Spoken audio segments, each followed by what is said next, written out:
Attention, please. And now, it's Cutter's Rockcast. Yeah, but so I technically, I think I look at it as like 20 years. Yeah. Yeah. That's it's a long time to be a band. It's a long time to be a band like you guys too, because there's just such a different vibe when it comes to Coheed and Cambria. You know what I mean? It's not the standard, here's your 3-chord rock song, this is what we're going to live on for the next 30 years. The writing that you guys do is just so intense, man. And I love the sci-fi aspect of so much of what you've done.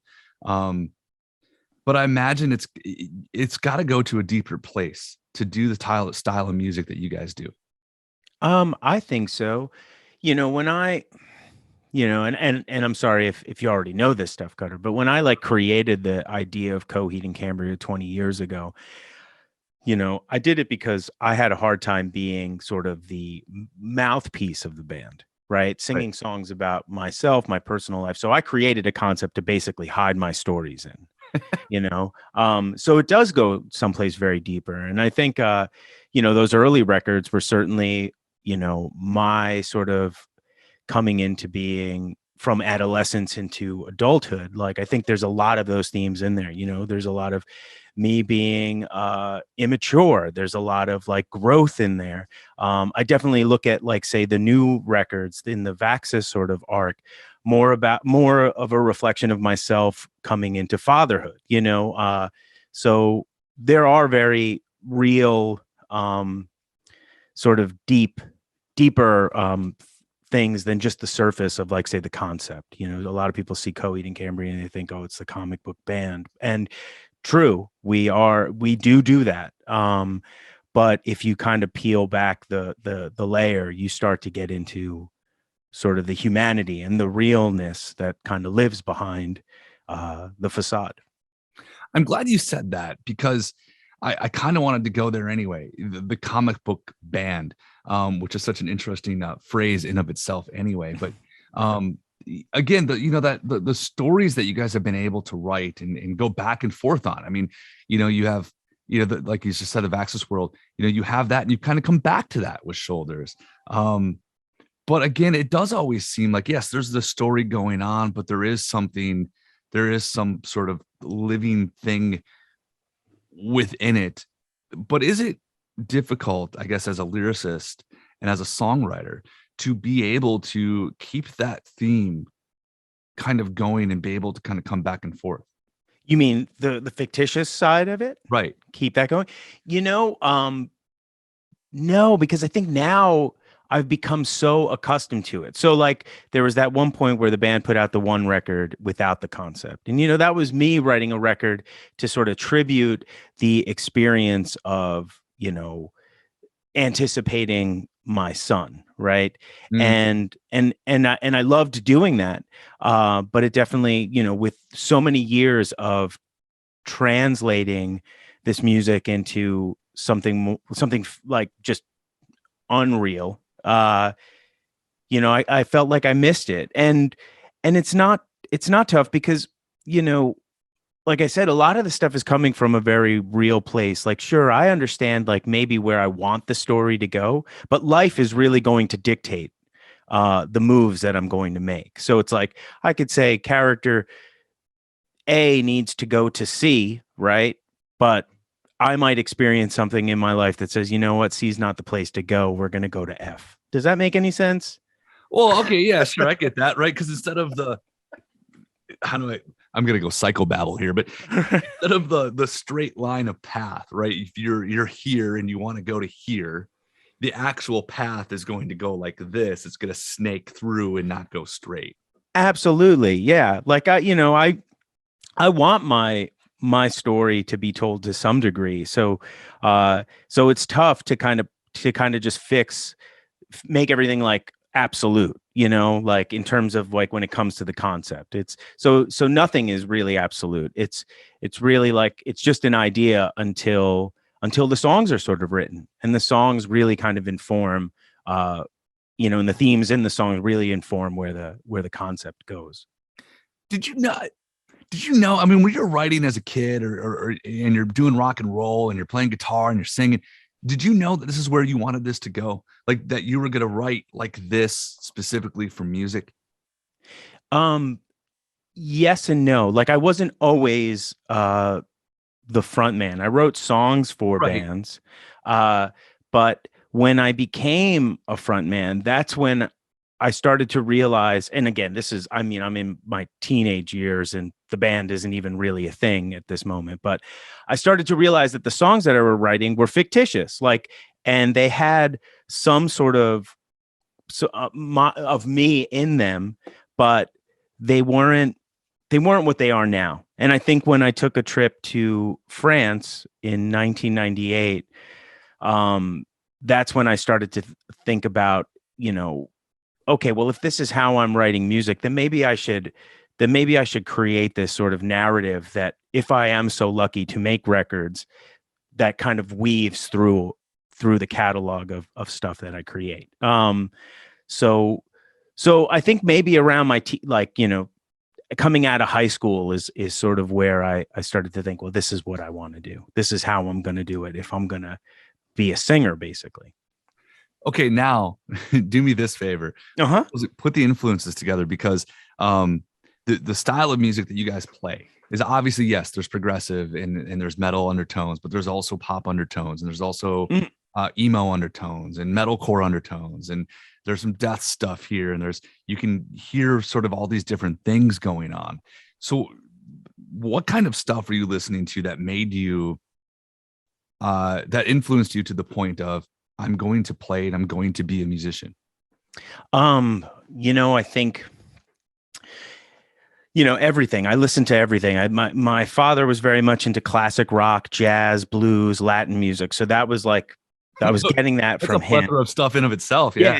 He was a music lover. I mean, he plays music, but not as a typical musician, but he is very much like music was always playing, so I got a lot of influence from him. But on the other side of the spectrum, my mother was very much into like pop music, like 80s, growing up in the car with her, listening to like Madonna, Michael Jackson, Taylor Dane, Sure. as well as like, Motown, stuff like that. So, so I got to listen to all that. And then I started to create my own sort of musical identity with metal and just hard rock, grunge, when that sort of became a thing in the 90s. I mean, at that moment in time, I'm in high school, alternative music.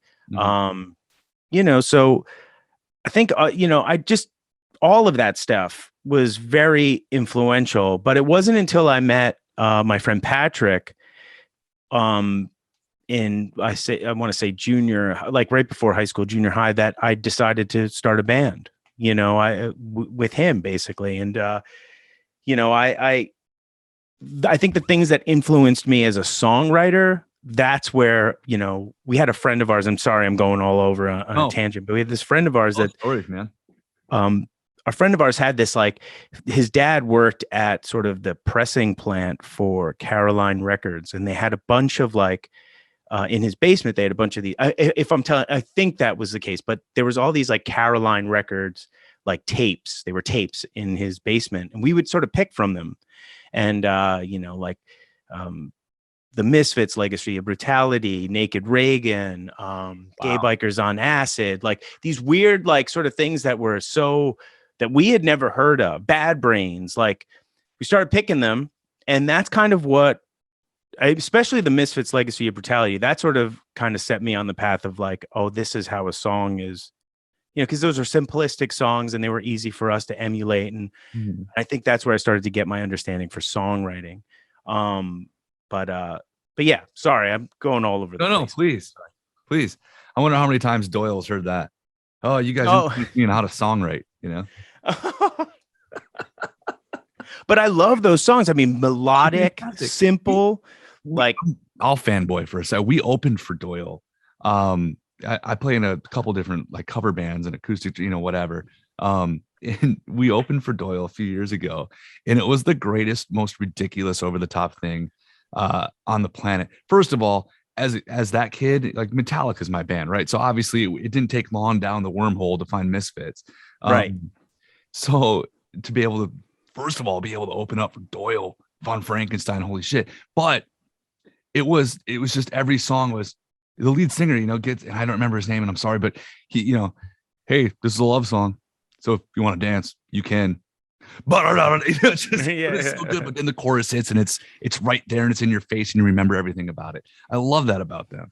So that's man. But like I that was that stuff would stick in my head, and from Halloween to Skulls, all it's great. Yeah, that's fantastic. I think you can hear it, and that's the beauty of a band like Coheed and Cambria. And you guys are you guys are so different yet so easily accessible, and it's just not a thing that's done very often. You can normally kind of it's one of the Dream Theater's a musicians band.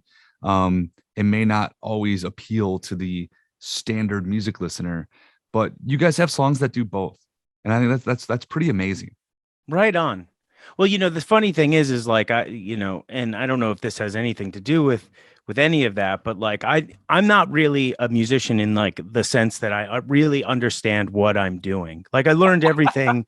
No, it's for real. I learned how to play guitar from ear, but never really took any of the theoretical stuff into account. So, but I just knew I knew when a song made me feel something, and that's what I try to do. That's what I try to do anytime I'm writing a song, and whether I accomplish it or not, I guess is really subjective. But for me, it's really when those feelings happen, when those question and answers happen, right? I like to think of like a verse as a big question mark, and your chorus as the answer. And when that chorus happens, like I feel resolve. I feel like I'm getting the answer I'm looking for as the person writing it, and that's usually kind of what happens when I write. It's not me thinking, oh well, this is a B and it's supposed to go here because tonally it's right. It's a surprise every time because I have no idea what I'm doing. Here's a riff, and here's the next riff that pops up. Surprise, mother. Anyway. Yeah, right. The surprise. That's awesome. Well, let's look forward to the future. The song, like if I go back, in the rock radio world, which is obviously where I am, the song Welcome Home to me has become such an iconic song. And now to see all these years later, a song like Shoulders come out and be able to have this success that it's having within this world of being, what is it, top 15 now? That's pretty amazing in of itself. So congratulations. On the success. Where do you go with a song like this now? Because you said that this is sort of a continuation of a story that had come out a few years ago. Where are you going from here? I know another song just got released. Yeah, so we'll just keep releasing what we think is kind of right. I mean, Shoulders is like, I'm so proud of Shoulders. And it was sort of a last entry to what would become this next record. Just because for such a long time, I've wanted to write something in that kind of bluesy, pentatonic, almost like Jimi Hendrix-ish kind of vibe, because he's such a huge influence for me. And Coheed is never, I don't think Coheed is ever in its discography kind of shown that. And sometimes it's hard because, like, it wasn't until that chorus happened that I was like, okay, this is Coheed doing this the way Coheed should do it. Right. Because I've tried in the past, and sometimes I just thought maybe it didn't work. But yeah, I mean, I think this record we're really kind of stretching, and Coheed always stretches. It's we try to step outside of our comfort zones with every record, but I think maybe the isolation of the last few years really, for myself, just kind of writing, made me embrace like, oh, well, let's really get as wild as we possibly can and do some things that, challenge our fan base a bit and even challenge ourselves. And so there are some songs on there that are going to turn some heads.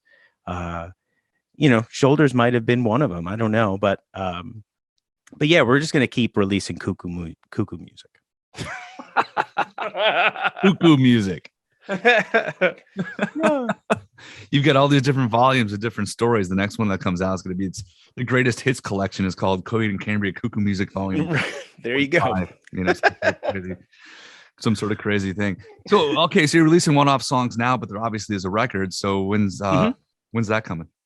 Probably next year at some point. We haven't really announced anything as of yet, but all through last year we worked on it, we finished it. I mean, that's the thing with Coheed now, especially with this new sort of story arc is, my wife and I want to, with the records, have the accompanying literature. We want to have like the books come out at the same time. So once a record's finished, it's not truly finished until like the actual prose is done and the illustrations that accompany it are. So it's a big to do, as well as like sort of the relic that we decide to like incorporate into the deluxe package. So there's a lot that kind of goes with it. But yeah, I'm anticipating probably spring of next year. I'm not, but that's not confirmed as of yet.